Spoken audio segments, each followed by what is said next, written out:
Proses penangkapan kan dilakukan oleh Ibtu Rudiana dan beberapa bawahannya ketika itu.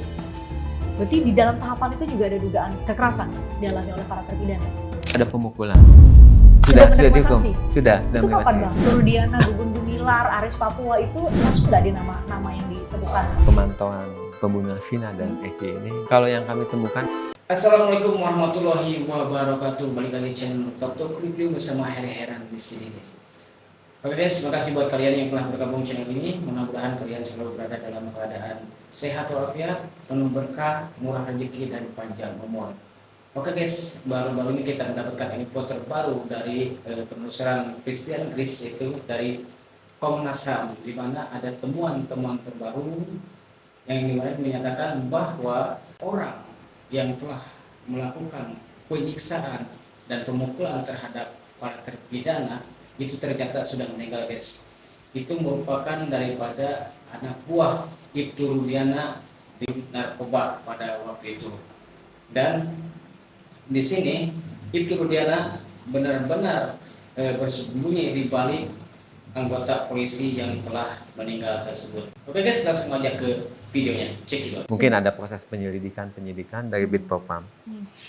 Nah, baru nah tadi menjawab juga bahwa ini Komnas HAM juga melakukan penyelidikan atau pemantauannya tahun 2017 sampai awal Agustus.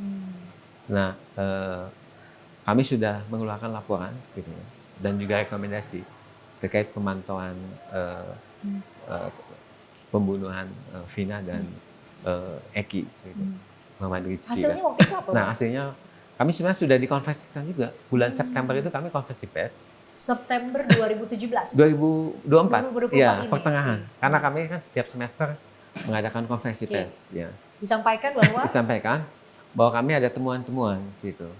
Temuan-temuan sekitar minggu ketiga September waktu itu. 2024, nggak lama ya. Bahwa temuan pertama memang terkait adanya dugaan penyiksaan ketika proses penangkapan dan penyelidikan serta menjalani tahanan di Polres Cirebon akhir Agustus sampai awal September. Kalau penangkapan kan kalau dilihat dari karena itu sudah terbuka dan diikuti oleh publik ya, Bang Uli. Proses penangkapan kan dilakukan oleh Ibtu Rudiana dan beberapa bawahannya ketika itu. Berarti di dalam tahapan itu juga ada dugaan kekerasan dialami oleh para terpidana. Berdasarkan putusan sidang etik Bitpopam, waktu itu ada pemukulan gitu dari salah satu bukan dari Pak Rudiana tapi dari salah satu anggota unit narkoba. Dan sudah sudah diputus komisi etik. Sudah dihukum. Sudah itu kapan Bang? Itu 2017 bulan April. Nah, kami sudah konfirmasi ke Bitpopam juga dan kami sudah mempelajari putusan sidang etiknya. Nah, menarik nih, berarti 2017 itu pas sebelum sidang, kalau gitu ya 2017 kan April ya sidangnya mereka ya. Berarti sebelum sidang itu sebenarnya sudah ada proses internal di Bitpropam Polda Jawa Barat dan salah satu anak buah dari Ibtu Rudiana sudah disanksi memang karena memang terbukti melakukan kekerasan. Ya, pemukulan. Pada saat penangkapan. Ya, betul. Pada saat proses sidik. Nah, pada proses sidik waktu itu ada bantuan hukum ya. Terkait dengan bantuan hukum itu ada pengaduan kan dari kuasa hukum pada Bitpopam. Nah, itu sudah ada proses juga sidang etik dan memang itu terkait dengan prosedur untuk ada pelanggaran prosedur. Misalnya akses keluarga tidak bisa terpenuhi begitu? Akses kuasa hukum tidak didampingi. Jadi para tersangka ini tidak didampingi oleh advokat ya pada proses awal penyelidikan di Polres Cirebon. Itu juga penyidiknya sudah ada yang kena sanksi? Kena sanksi sudah ada gitu. Ini penyidik yang di Polres Cirebon Kota atau di Polda Jabar? Di Cirebon Kota. Kan proses penyelidikannya waktu itu di Polres Cirebon Kota sekitar akhir Agustus sampai awal September ya? 2016. Baru kemudian dilimpahkan ke Polda Jabar. Di penyidik di Polda Jabar ada juga yang kena sanksi etik di 2017? Itu nggak ada gitu. Kemudian yang berdasarkan putusan sidang etik itu juga memutuskan terkait dengan petugas tahanan, tahti gitu ya. Petugas tahanan di Polresta Cirebon karena waktu itu juga ada pemukulan.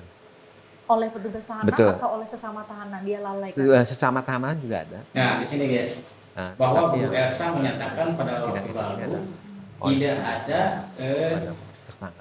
Bang Uli ternyata penjaga tahanan yang melakukan pemukulan karena waktu itu karena paling banyak kan akhirnya kemudian karena ada di penyidik sudah pada pulang beberapa nama yang muncul, dan termasuk yang tertinggal di sana hanya penjaga dan tidak ada pemukulan, melainkan mereka sama-sama tahanan.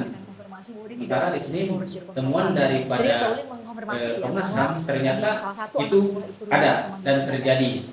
Kena pelanggaran etik karena terbukti melakukan pemukulan di saat mereka menangkap gitu ya. Tapi bukan itu Rudiana ya? Bukan, ya. Lebih ke mungkin anak buahnya ya, gitu di unit narkoba gitu. Oke, itu 2017 ternyata terkonfirmasi sudah ada sidang etik dan beberapa memang sudah sanksi dan sudah menjalani hukuman ketika itu. Betul, beragam lah ya karena pelanggaran etik. Di 2024 ini kan kemudian ada proses tim khusus yang dibentuk oleh Mabes Polri.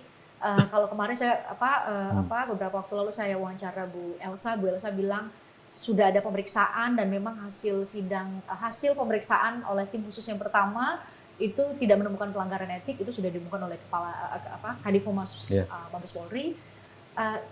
Ada lagi pemeriksaan 2 bulan lalu. Nah, Komnas HAM di mana? Bagian dari tim khusus itu atau secara independen berada di luar dari tidak bergabung dengan kalau dulu kan kita ingat kasus Sambo kan ada tim pencari fakta sendiri kan. Kalau sekarang apa statusnya? Tim khusus sendiri atau memang di bawah Bang Uli bersama Mbak Anis?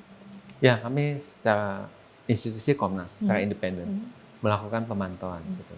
Jadi kami melakukan pemantauan, meminta keterangan kepada berbagai pihak, termasuk para 7 orang itu terpidana dan juga saksi-saksi yang lainnya, keluarga Vina dan juga yang di Cirebon, saksi yang di Cirebon dan di Bandung. Nah itu. Apa yang berbeda Bang dari proses apa yang dilakukan oleh proses hukum sebenarnya yang dilakukan secara internal ketika itu tahun 2017 oleh Bitpropam Polda Jabar dengan Polres Cirebon Kota. Di situ juga ternyata ada laporan ya aduan ke Komnas HAM dengan apa yang terjadi di 2024 ini. Apa yang berbeda atau sama aja? Kita coba cari penyidik atau termasuk juga itu Rudiana karena melakukan tindakan ketika itu berupa penangkapan atau ada objek pemantauan yang lain di 2024 ini? Jadi kami minta konfirmasi dulu kepada para terpidana ini, kemudian juga kepada penyidiknya gitu, yang di Polda Jabar sama di Polresta Cirebon Kota. Serta kami melakukan tinjauan lapangan di Cirebon itu. Nah, itu berbeda kami melakukan pemantauan dengan yang 2017. Memang yang 2017 waktu itu kami hanya korespondensi, gitu, minta konfirmasi juga kepada Iwasda Polda Jabar waktu itu 2017 ya. Tentu saya belum di sini gitu. Periode sekarang ya soalnya. betul. Nah, yang sekarang sebenarnya tidak hanya karena viral, tapi kami melihat bahwa ini harus jadi atensi Komnas HAM. Nah, karena tadi gitu ada dugaan pelanggaran HAM, gitu, sehingga kami lebih intens ya melakukan pemantauan. Tadi melakukan pemeriksaan terhadap saksi-saksi fakta ya, gitu. Kemudian juga tinjauan lapangan, kemudian juga bertemu, meminta keterangan pada para terpidana. Nah, itu tentu kami koordinasi dengan berbagai pihak, termasuk kepolisian, sehingga kami diberikan akses oleh kepolisian untuk meminta keterangan pada para terpidana dan juga para penyelidik yang dulu ya, seperti kepolisian Polresta Cirebon serta Polda Jabar. Begitu. Selain kalau dibanding dengan tahun 2017 lalu hanya dalam bentuk korespondensi dan ternyata Polda Jabar mengkonfirmasi ya kami sudah lakukan proses internal dan mereka-mereka yang diduga melakukan kekerasan itu pelanggaran itu sudah disanksi etik. Apa bedanya dengan kemungkinan akibat hukum yang bakal ditimbulkan dengan hasil temuan Komnas HAM misalnya? Apakah berkaitan dengan misalnya kalau sekarang bahasa awamnya ya Bang Uli ada rekayasa kasus misalnya? Selain ada dugaan penganiayaan terhadap para terpidana, apakah itu juga didalami oleh Komnas HAM? Mengenai dugaan rekayasa kasus, tentu kami menghormati putusan pengadilan, baik itu putusan Mahkamah Agung untuk 7 terpidananya dan juga putusan pra-peradilan untuk Peggy Setiawan. Nah, kami menghormati itu dan memang tugas pengadilan untuk membuktikan kebenaran materialnya, apakah benar ada dugaan rekayasa kasus atau enggak. Gitu. Kalau Komnas HAM tugasnya untuk menemukan apakah ada pelanggaran HAM atau enggak. Gitu. Nah, akses bantuan hukum dia tidak bisa bertemu dengan keluarga, ada dugaan penganiayaan, apalagi sih biasanya? Kalau yang kami temukan dalam kasus pemantauan pembunuhan Vina dan Eki ini ada 3 pelanggaran HAM. Gitu. Nah, pertama tadi terkait dengan akses bantuan hukum ya kepada para tersangka waktu itu, proses penyidikan ya, penyelidikan dan penyidikan gitu. Nah, itu sudah terkonfirmasi juga oleh putusan sidang etik Bitpopam Polda Jabar dan Polresta Cirebon tahun 2017 ya? Dan kami konfirmasi juga ke para terpidananya dan sudah diperiksa lagi para penyelidiknya oleh Komnas HAM bulan Juli lalu. Dan yang kedua terkait dengan hak atas bebas dari penyiksaan, perlakuan yang kejam dan tidak manusiawi. Nah, di situ sudah terkonfirmasi juga adanya pemukulan, penyiksaan dalam bahasa kami dalam konteks hak asasi manusia. Waktu proses penangkapan dalam tanda petik ya, penangkapan juga terkait dengan perlakuan di tahanan gitu. Nah, ketika bulan Agustus sampai awal September ya, di Polresta Cirebon. Tahun 2016. 2016.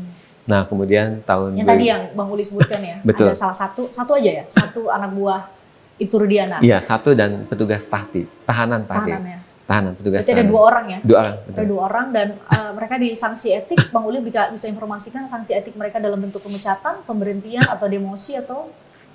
Sanksi etika yang sebenarnya sanksi etika ada 3 gitu. Yang pertama yang untuk anak buahnya Pak Rudi di unit narkoba. Kenapa cuma kode etik tidak diperiksa sepenuhnya atau dihukum seberat-beratnya karena mereka kan sudah terbukti melakukan pelanggaran HAM? Sanksinya memang teguran tertulis gitu. Teguran tertulis yang saya tahu itu ya gitu. Kami juga belum mendapatkan secara salinan putusan yang resmi, baru amar putusannya gitu. Nah itu. Nah, dari situ bayangkan cuma 1 orang yang melakukan penyiksaan dan penganiayaan terhadap para tersangka pada waktu itu, kan nggak mungkin. Dan orang itu sekarang nggak ada, orang itu sudah meninggal. Hak atas seharusnya kan di situ pasti ada orang-orang lain yang terlibat, bukan cuma orang yang penjaga tahanan pada waktu itu. Pasti ada orang lain juga, tidak mungkin dilakukan oleh sendiri karena kan orang itu orang 8. Temukan ketika kami konfirmasi ke penyidik dan juga para terpidana ini tidak ada surat penahanan ya. Memang waktu itu konteksnya bukan untuk